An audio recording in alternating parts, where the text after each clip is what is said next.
House Representative Iowa Steve Holt is with us. Steve, you're live with the Iowa Gang. We've got your colleague here, Eddie Andrews, running for governor, and Eddie is here on the It's one of Trump my bus, heroes. ready to roll. And I hope you guys like each other. I didn't tell either of you were on. So if you guys are arch enemies, you're gonna have to figure it out. Not my problem. Too late now. Steve Holt, too late now. This is the way this show rolls. Nobody knows anything. Steve Holt is with us. Steve, thanks for joining us. You're with John, Chris, and Eddie Andrews. Thank you. It's great to be here. I wish I could be there with you personally. I'm sorry that I can't. No, Eddie and I are great friends. I'm friends with everybody that's running for governor. I know them well. And so Eddie and I are great friends. We've served together for a number of years. So it's great to be with him Is and Eddie you the real guys. deal? Eddie's the real deal. I think, I'm on the state central committee on the Republican Party in Iowa, so I cannot endorse anyone. But I will tell you, every candidate we have running would be better than the alternative of Rob Sand, who is pretending to be a moderate but is very much of a liberal.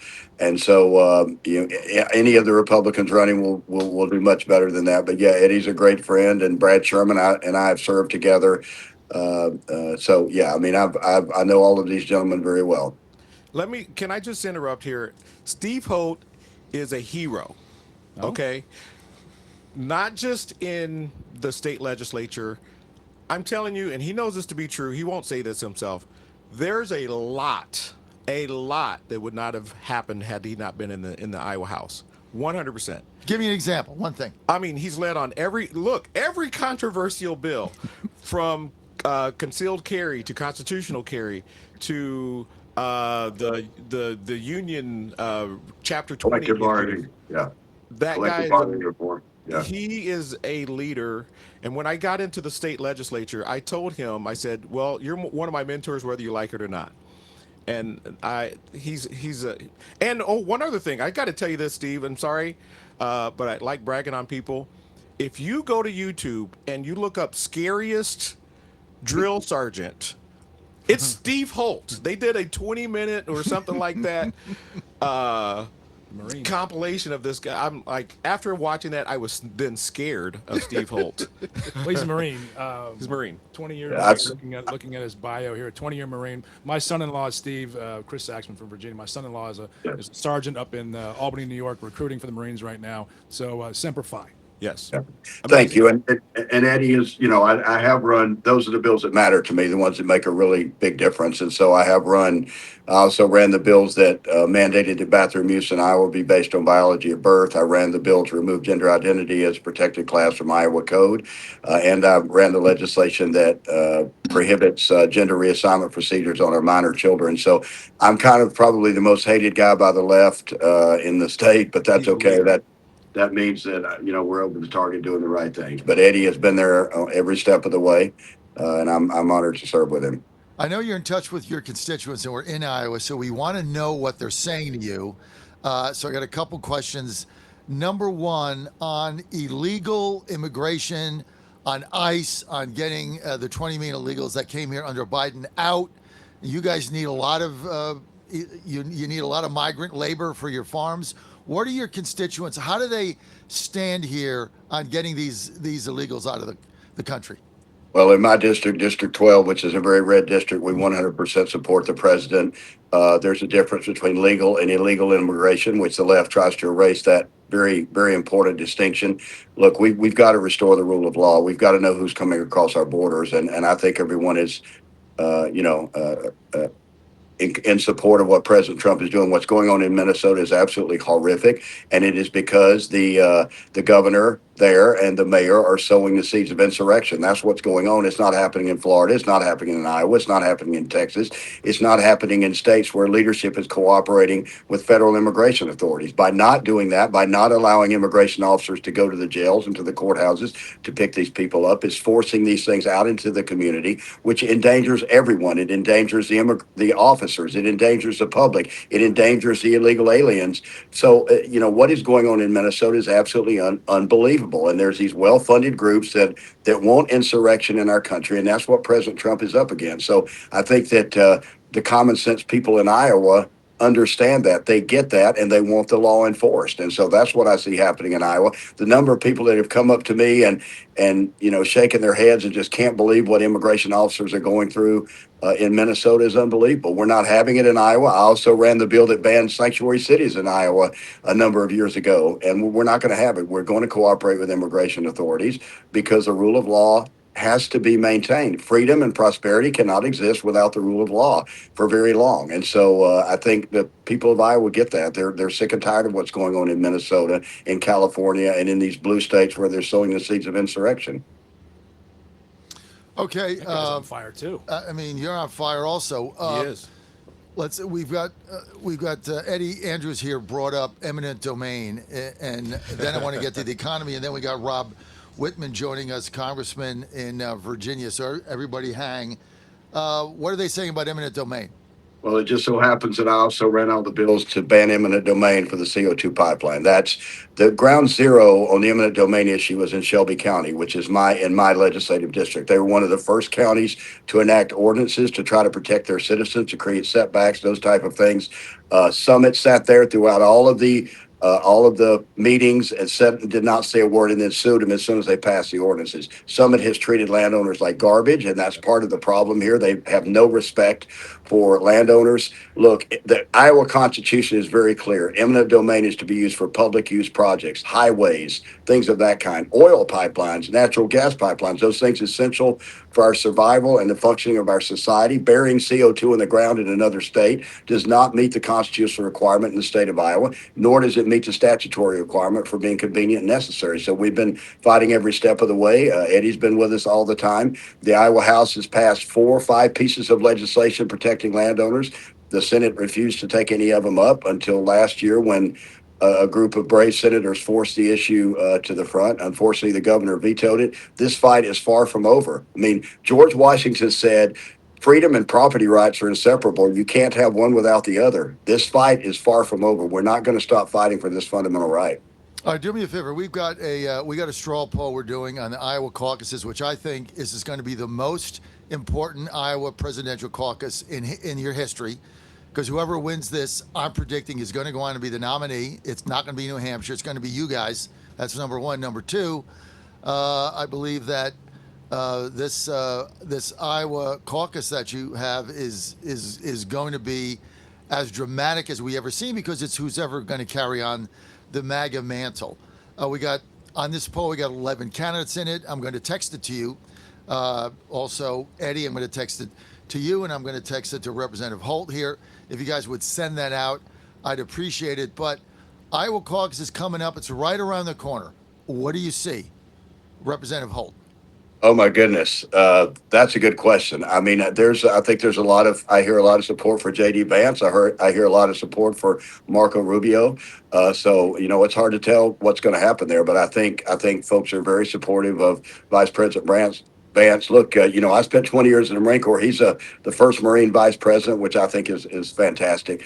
But I think there's a lot of respect for Marco Rubio and for J.D. Vance. So we'll see how it goes. I wish I could predict that. I have no idea, but I think there's a lot of support for those two individuals, most definitely. Do you agree with me, though, that the 2028 Iowa caucus is going to be the most important in Iowa caucus history? And I've been going to every one since I think it was 2012. What do you see? Yeah, I think I agree with you on that. I think it's extremely important, but I would also have the coming election is extremely important. I think the Democrats have clearly signaled they're going to impeach our president if they get power. And so the people, the American people, the patriots have to turn out. Sometimes in our elections, the truth is that people that are angry about what's going on are more likely to turn out to the polls. We have to flip that script. If the American people don't want women, don't want biological men in women's sports, if the American people want a closed, secure border, if the American people want lower taxes and all the things that President Trump is trying to do, they have got to turn out to the polls in the coming election, or all of it's going to be undone. So not only are the caucuses of extreme importance, as you mentioned, but the coming election could not be more important. Iowa, very red district. He's with us. We've got Eddie Andrews representing kind of a Susan Collins district here in West Des Moines. And he's also a candidate for governor. And he thinks he can win in the convention if he can hold Feenstra under 35%. We'll see what happens there. And we've also brought in a candidate for U.S. Senate, James Carlin. Ashley Hinton, the overwhelming favorite. James, I just got to be honest. Hinton, the overwhelming favorite in this nomination. Hinton has also been endorsed by President Trump, so it is what it is. So she is likely to win that race, but we're going to give Jim an opportunity to talk about Iowa here. I want to get to Steve Holt. Steve, thanks for being with us. Eddie, thanks for being with us. I want you to react to what Whitman just said, Congressman Whitman, about deportations. Everybody wants to deport the illegals. That's easy. Everybody's queasy about Minnesota. They don't like the optics. They want the 20 million out, but they don't like the way it's being done. And they see it on video, and then they don't like it, but they vote for it. Holt, what is your position on deportations in Iowa? Well, the optics are the fault of the what's going on in Minnesota is the fault of the governor and the mayor, who are sowing the seeds of insurrection and encouraging citizens to get out there and confront immigration officers. You won't see that happening in Iowa. You won't see it happening in Florida. You won't see it happening where there are adults in charge who are Republicans and cooperating with federal immigration authorities. That is all the fault of the left. That's what they want. They want these optics. They want these things happening. Because they want open borders and they want to fundamentally change the electoral map. That's what's going on here. We need an immigration system that works. There's no doubt it doesn't work right now. It takes too long and it's very expensive. We also need to have an immigration system that's based on merit. Look, we are a Christian nation. We have Christian values. We have a right to have it, and used to have an immigration system based on merit to bring people in that reflect our values. We need to get back to that, and we need to fix the immigration system. And I'm in full support of the immigration authorities in removing these dangerous criminals. The congressman also has a good point. Look, sometimes you have to look at principle and you have to look at reality. The principle is you don't ever want to reward people that came here illegally. The reality is there are also millions of individuals who came across the border illegally, but are also working and leading and being productive members of society. And we have to figure out how to deal with that. That's just a reality.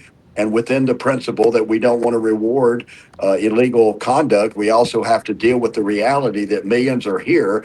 And to think you can flip a switch and remove them all immediately and not have economic consequences is not realistic.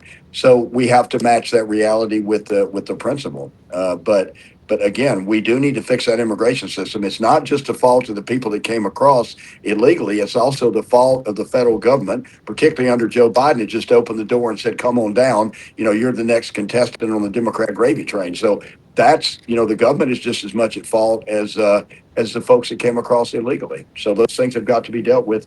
And we have to realize that principle has to match up with the reality of what we're dealing with.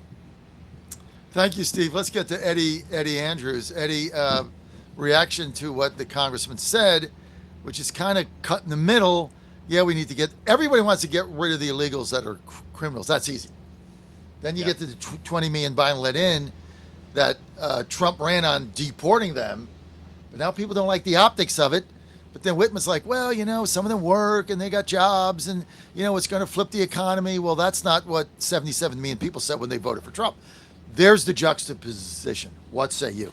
Well, I think rule of law is important and we must follow it.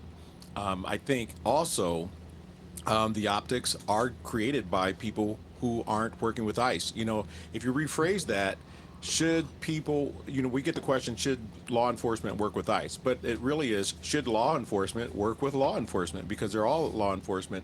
And I think that is caused by Minnesota not dealing with people in the back room, in the jails, releasing these criminals, and then releasing them out to the public, and then making this big spectacle, right? That does not happen here. Now, I'm kind of in an interesting position because I've co-led a Hispanic congregation for about 12, 13, 14 years, and I've helped people do it the right way. I've written letters. In some cases, they've had to go back and start that process again. And so I'm all about doing it the right way. And we have to do that. Otherwise, you don't really have a country. Without a doubt. Let's bring in here, we'll get to you in a second, Jim. Let's bring in Kevin Alans. Am I saying your name right? Alans, yeah. Alans? Alans. Alonz. Correct. Kevin Alonz. He is an Iowa State Senator, District 7. Where's District 7, Kevin? Northwest Iowa, so Sioux City, Northwest Iowa, and then the rural area all around that. We were just in Sioux City yesterday. Yep. Well, Yeah, we had a full house, and of course you're in Des Moines, obviously because the General Assembly's in session. So good timing. What are your constituents saying? What's on their mind here in Iowa, Kevin? Well, I don't know if it's been talked about yet on your program, but the issue really at the forefront that I've been involved in is eminent domain and personal property rights. So there's been this, really since I've been in the Senate, this is my 4th year, and it predates me, that we've had this discussion and a fight about are property rights going to be protected and when can eminent domain be imposed, and that's something that my constituents really care about. I've taken a strong stand on that issue, really led on the fight, and they appreciate that. So in Iowa, along with eminent domain economy, how do they feel about the economy? What do they see as the future? Optimistic, not optimistic? Well, I think it's mixed. The ag economy is under pressure right now, and that's one of the excuses that they're using for, well, we'll have to basically allow this monopolistic control of production of ag production in our state to continue, which is the argument they're using. Define that monopolistic control of ag. Define that. Okay, well, so Iowa has a good portion of our economy is ag, and a lot of ag is corn. We raise corn. Corn has in the past been used for feed and other purposes. It's as we grow more and more corn, I say it's kind of like more cowbell. So we're ending up with so much corn that there's not a traditional market for it. So we started creating fuel. So that ethanol model has been overlaid over the ag economy, and it really distorts things. And so ethanol now produces pretty much pure carbon dioxide. Carbon dioxide, up until recently, has been very vilified by the federal government, by the EPA. And so using that, I would say, unscientific justification, they've created these federal subsidies. So really this whole project started down the path of chasing massive federal subsidies. And so that's been the justification for creating this pipeline. And that really is going to take what was called at the time a pollutant out of the state, where they would bury it underground and save the planet. Well, everybody has recognized now that's not actually reality. That's not science. So now they're pivoting to we're going to treat the CO2. Increasingly, they're admitting, it is a commodity, but it's a monopoly because they're going to take the CO2. When I say they, the company making the pipeline. So they're saying we're a common carrier. They're saying that they're qualified for public use and therefore getting the power of the state to force their way through people's land. But the truth is they're going to take the CO2, which actually has real value. They're going to take it out of the state through a pipeline, and they're going to have control of it. Really, in the end, that is tied to corn production. So corn production makes ethanol makes CO2, and that is going to become a driver. And so if you own that pipeline, you own the commodity, you take that product out of the state, you now have you basically have a massive amount of control over a massive part of our economy. Reaction, Eddie Andrews, to that. 100%. You can't get a pipeline unless you get the tax credits, and it's almost like if AOC started the Green New Deal and then blended with a rich Republican donor. I mean, that's what you have. You just have this nonsense that is based upon faux science, mixed with Biden level incentives, and that's how you get to this point where you have rich Republican donors effectively violating the Constitution, the Declaration of Independence, and the individual rights, all over $1.9 billion a year. They don't see the property. They don't see anything. All they see is dollar signs, and they've been bullied for the last 4 years. And we've just been standing up to them and just saying not on our watch. So what is the pipeline that's coming in? They can't do the pipeline without the government subsidies. Right. They can't do it without it. And they can't do it without eminent domain, seizing property. Right, and the purpose of the pipeline is to what? Well, and then that's the thing. They've got a conditional permit. It goes through multiple states. The conditions were set so that they wouldn't be able to execute eminent domain and really build a pipeline until they had permits and so permission what are they to putting go in through the all the states. pipeline, and where are they shipping it? Well, it's carbon dioxide. They're shipping Liquid. it through the pipeline, and the original and current destination is North Dakota, where they'll put it 2 miles underground, where they can put supposedly massive quantities of CO2 and sequester it forever. That's the argument they've used. So they want to get the ethanol, to get the corn production. It produces CO2. They want to get the CO2 out of the state. So they do a pipeline, a green pipeline. They dump it somewhere under the ground in South Dakota North. by Sioux North City. Dakota. They dump it there, but they can't do it without the subsidy. So the whole state now, everybody's dependent on the government subsidies for everything. Well, In the ag business. Yeah, government subsidies. But again, once you've built that and you've established this, because there's other uses for CO2. I think there are uses that we haven't really fully vetted. But They're not getting subsidies. But yeah, I mean, they'll qualify for subsidies. But even above, beyond that, there's other the second. profit revenue that will be out of the state control, probably not happen in the state, and that's really what we're missing here. They have a monopoly. They now have control of this, which really gives them leverage over the entire corn production. The pipeline producers have Yes. a monopoly. Yeah, the pipeline, people who own the pipeline will be effectively own the CO2. So now you own the pipeline, you own the CO2. They're obviously they're no way in that manner a common carrier, because they're not a pipeline company. They really have control of production. And the thing is CO2, just like any commodity, you can value add. But if that value add is controlled by one company and they can do that out of the state, that is effectively you have stolen the resources of our state and you've granted that to one entity. That is unconstitutional. It's un-American, and we have to solve our economy, our economic woes. Who is the entity? Summit Carbon Capture is the company that's been pursuing this, the one at the forefront. But Can I mention something here? Yes. Well, Joe. what hasn't been mentioned, what hasn't been mentioned here is what's called enhanced oil recovery, which they never mentioned in their file. We lost you, Steve. What is it? The company's Summit Carbon what? Capture or Summit Solutions, maybe, or whatever. Right? Southern. Just goes by Summit. Summit What Carbon. process does the carbon dioxide get generated? Well, the Ethanol carbon plant. dioxide is a byproduct of the ethanol production process. I think Right. Steve So is that- back. Go ahead, Steve. So they bleed it off. You're back. Thank you. What hasn't been mentioned is enhanced oil recovery. That was never mentioned in Summit's applications before the Iowa Utilities Commission. But one of the uses I think that probably might be really behind this that they just didn't want to talk about before is enhanced oil recovery. They can take CO2 and pump it into the ground in mature oil fields. And apparently this CO2 enables them to get to oil in these mature oil fields that they could not get to otherwise. That's called enhanced oil recovery. They've only just begun to talk about that. May I add that it's great to be here with Senator Lons. He didn't mention this, but he is the reason he led the 12 in the Senate. He is the reason that we were able to get a piece of legislation to the floor in the Senate finally last year and get it passed and sent to the governor. Unfortunately, she vetoed it. But had it not been for Senator Alon's in the Senate, all the efforts we've made in the House would have been in vain. So I can't say enough about his leadership in the Senate, and I know he's trying again this year. But everything he says is exactly right. It's an economic development project that doesn't fit the constitutional standard for public use, and so the fight continues. But I really appreciate his leadership in the Senate on this issue. 100%. Let's get to U.S. Senate candidate Jim Carlin. Jim, is this one of the issues that you're running on? Sure. I mean, it's private property rights, right? So Right. When you have private sector taking based on eminent domain, it's unprecedented.